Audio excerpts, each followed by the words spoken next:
প্ররোচনা পাইলেই, একটু লোভ পাইলেই, একটু কিছু টাকা পয়সা পাইলেই বা একটু কথার লোভে পড়লেই আমাকে আপনাকে আজকে কিনে ফেলা যায়, বড় বড় মানুষকেও কিনে ফেলা যায়। খেজুর গাছও এরপরে কি বলে ধানের শীষের উপর ভর করতে পারে, বড় বড় মানুষকেও কিনা যায়। পীর সাহেব চরমোনাই রহমতুল্লাহ আলাইহি বলেছিল, গরু ছাগল টাকা দিয়ে বিক্রি হয়, মানুষ টাকা দিয়ে বিক্রি হয় না। চরমোনাইয়ের বদনাম করো, আমার মহল্লাতে বাতি চালাবে, তুই আর কোন মানুষ ওই বাতি নিভাতে পারবে না, ঠিক কিনা বলো? এই জন্য পীর সাহেব চরমোনাই রহমতুল্লাহ আলাইহি যুগান্তকারী এক স্লোগান দিয়ে গেছেন, শুধু নেতা নয়, নীতির পরিবর্তন চাই।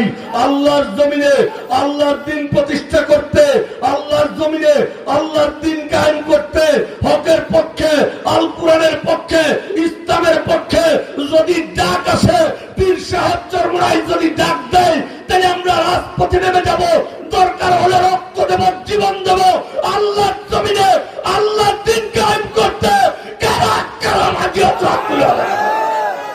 আল্লাহ আমাদের সবাইকে তৌফিক দান করুক।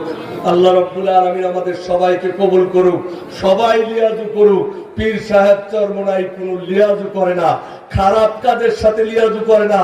ইনশাআল্লাহ সমস্ত ইসলামিক শক্তি যদি একতাবদ্ধ হয়ে যায়,